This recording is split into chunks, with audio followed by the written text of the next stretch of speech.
Hey guys, welcome back to Triple C Garage. Here's the Fiat on the chassis. Yeah, we had our challenges with this car, putting the car on the chassis, and you can measure 200 times and cut 200 times too, and nothing's ever going to be perfect the way you want it.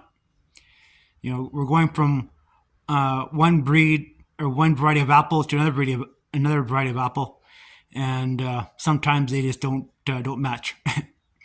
Or apples, bananas, that kind of thing. But anyways, here is the problem. Front and back are the same problem.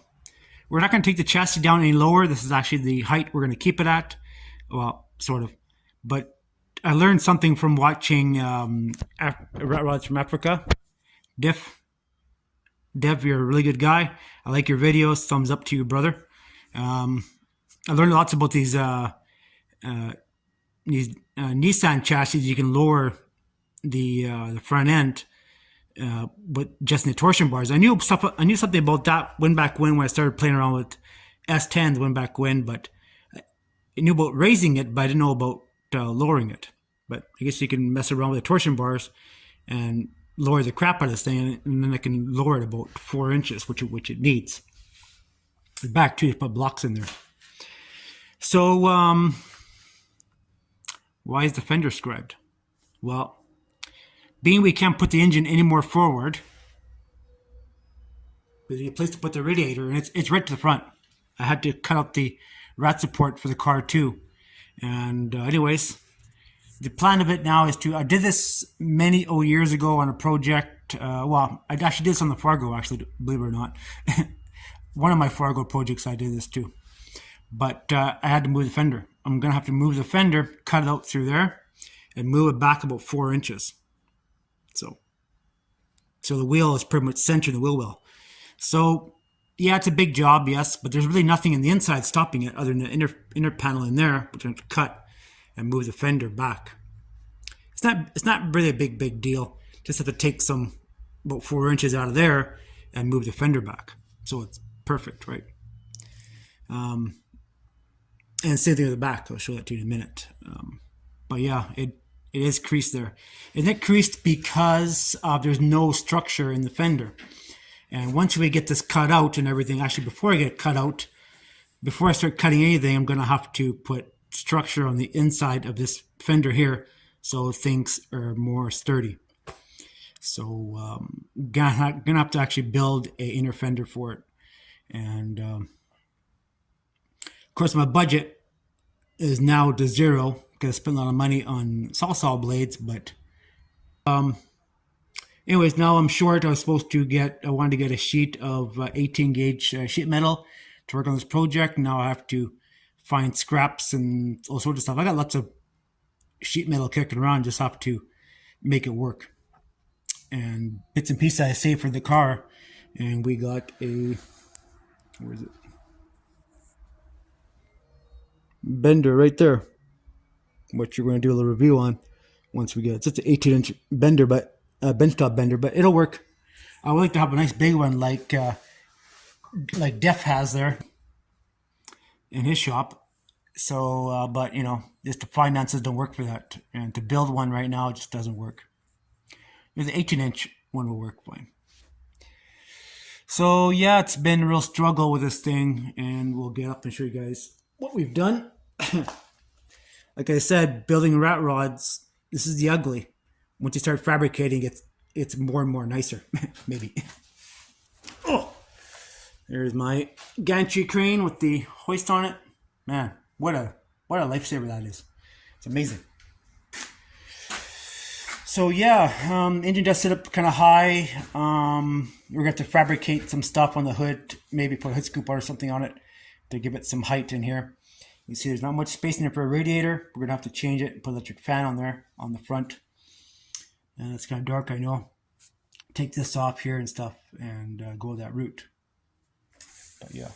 So, yeah, it's quite a bit on there. So That's the firewall on the Mazda, so we'll have to weld this thing onto here. And do some fabricating too to make it nice and strong. Probably putting a member in here, going right across and making this super strong here. And yeah, the doors do close. I'm not going to open and close, but I'm not going to screw around with it right now. But yeah, so there you have it. The steering wheel does stick out quite a bit, and I may have to do some work on that to get it to look the part. It's going to get there, but I had to do so much hacking on this. You know, I measured the damn firewall on this Mazda, and I measured so many times I thought I was going to get it right, but the problem is on this Fiat, the firewall tapers, goes narrow to the top. So I had to piss around cutting it, and fitting in, cutting, lifting the body off 10 million times. The gantry crane works really good. So yeah, we got lots to do, and you know, it's not sitting perfectly on the floor, and that is fine. It's just not gonna go anymore. It's where it is. So sitting in the back here, I'm going to cut the fender and move it back about 4 inches. That's what it needs, 3-4 inches. Maybe about 3 inches, I guess. I want to cut it and move it back a bit. It is the way it is, you know, pretty much about it. And then I'll have to drop the back and put blocks and stuff on it and drop it down about 4 inches. Same as the front. So, yeah, we had our challenges with this thing. I'll turn the light on here so you can see a little better. There you go. So we had some fun with this thing here. Yeah, it doesn't look pretty, but it is the way it is, and there you have it. You know, I like to try to challenge myself to build things, but maybe this one was the best option for this car. But anyways, it is what it is now. So yeah, so that's the wiring from the Fiat and some for the Mazda. Yeah, I know it's a little bit rusty. Well, it's actually, I got it cleaned up and then it sat outside and it got rained on, so it's just surface rust. I'm going to have to clean it up a bit. So I need to rebuild the fender wells. So I got to do that and put a floor in here. Probably put the floor in first, right? And then start attaching everything. But I'm going to have to do some attaching pretty soon here to get this attached to the frame. And get that done first before we actually start adding all our supports in first, so everything is nice and good. So, but you know, that's the ugly part of the chassis swap. I mean, people don't show that, but that's the part, right? And I'll probably go back, redo the shocks, and put new bushings and the leaf springs and stuff like that. You know, go through it. So, but I can't do that now. Just not gonna have the time. Not time, but just don't have the funds for it. Thanks to our damn tax bullshit. But it is the way it is. So the look of the Fiat kind of grows on you after a little while, and you know, it is the way it is. But yeah, so I do a lot of cutting on the back here. I actually had to cut the whole bottom piece of the car off to fit the frame. And it's actually not too bad the way it is. I like it the way it is right now. See that frame there sticking out, which is okay. And once I put the filler pieces in and put my bumperettes on there, which will work really good, it's going to hide all that. So there you have it. So, gotta unplug my heater. Actually, I have to recharge the battery up. Yeah, it's getting cold here now. The mornings are 0 degrees, so the heater works really good. Lifesaver. Yeah, so this one here, same thing here. The body's, it's pretty much straight on the frame now, and you see all that. So I have to do some research and figure out where I'm going to put my bracing. Where I need to put my bracing. You see it there. So here's the original Mazda bracing here. I can probably come off that one there on both sides and brace the body there too, and up on top. Brace the back and brace the wheel wells, and put a little brace in here too for the floor pan. And once the major bracing is done, then like the major mounts are done, the bracing there, then I can start working on the floor and start adding the wheel wells and all that stuff like that, but it's going to take time to do that stuff. Yeah, it is ugly. No doubt about it. It is ugly. So yeah, you know, this is not everyone's cup of tea, and a lot of guys don't show you that, but you know, I still think, you know, from my experience so far, what I've experienced so far, I think the Mazda chassis is a good platform for trucks. Diff over there in Africa, he likes them, and I see why, because the frames are nice and straight, as opposed to an S10, you have a little more curves in it. And the import trucks have a straight frame, so it makes it easy for doing a chassis swap, or complete, you know, do a complete chassis for an old truck. So it works. You just have to watch them the rust. That can be a problem. But yeah, so this car is going to be a convertible, period. There's some work to it, and it's going to be a baby Cobra, something like that. Yeah, she crumpled a little bit on the fenders, but that's okay. It is just fine. So you can see that bullshit there. You know, so I pushed it up as far as I could, and I'm right to a point there. I mean, there is no more space to go forward. It's right up against it. So, and we have to make brackets from here to there. Make a bracket that goes from this part here, figure something out like an L shape bracket, and that bolts to this here. Oh, where's my finger? From here to there, make this all sturdy again. And here, firewalls have to be all done to make it look the way it should.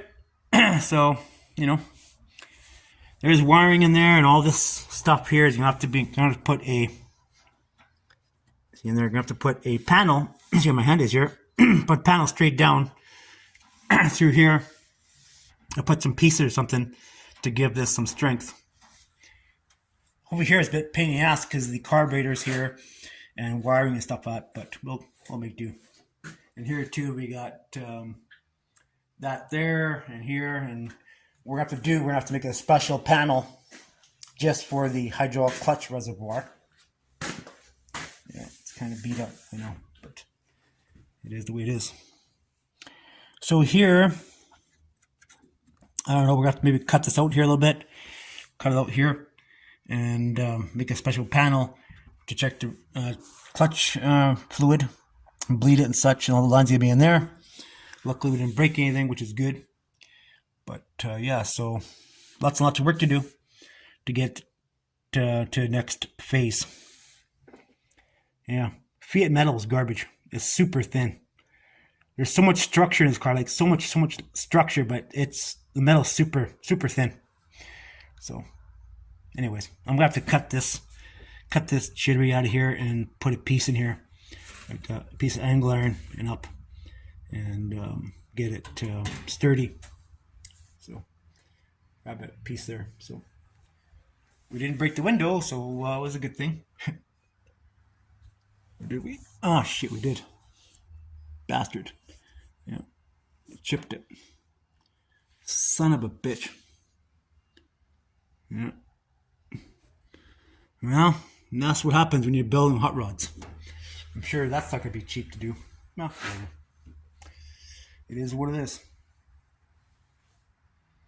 So this is kind of reasons why I'm looking for another project. I'm looking for early 50s GMC truck. So, and do the same thing, like chassis swap, but I actually want to do something really nice this time around. Just go with the frame and then build up. And I've been learning lots of stuff from Diff. So anyways, of course, we like building rat rods, but he has a certain way of doing stuff. He's a better perfectionist, and you know, everyone's learning from him like crazy. So, but anyways, everyone has their specialty. So, anyways, there you have it. Like I said, we need to start figuring out our bracing for this thing. Get all braced everywhere before we start doing major fabrication on it. But you know, just getting the front braced, getting the floor braced, all the braces made, and go from there. Start building off that, and then we can start building our floor and going from there. But we have to use recycled sheet metal. So I don't want to, but I have to. It's unfortunate, but it's the way life is. Don't move to Canada. The government will get you. So, anyways, that's all to say for now. I'm going to go on for coffee, upload this video for you guys to see. That's what's been going on here. I'm going to put up a couple pictures on Facebook through the chassis swap group I belong to, or a member of, or whatever.